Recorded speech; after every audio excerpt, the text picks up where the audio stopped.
In a dangerous escalation of the Syrian crisis, the United Nations says its monitors were fired on as they try to investigate the site of another reported mass killing of civilians. Opposition activists say 78 people, including women and children, were slaughtered by pro-government forces in an attack that the UN has condemned and the Secretary-General has called an unspeakable barbarity. North America correspondent Craig McMurtry reports. More bullets and bloodshed in Syria. And the international community appears unable to do anything about it.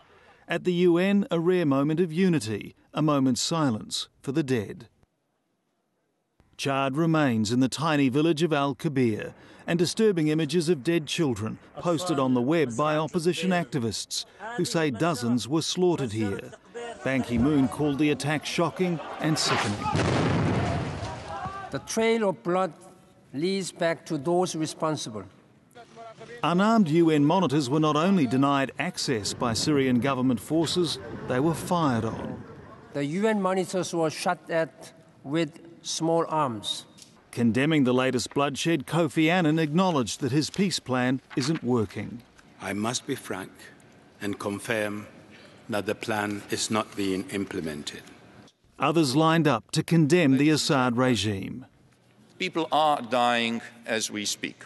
We call upon the Syrian government to put an end to the bloodletting immediately. There is a case to be made that crimes against humanity have been committed. The Assad regime denies any involvement, and the UN Security Council can't agree. The categorical demands for an immediate regime change are simply going nowhere.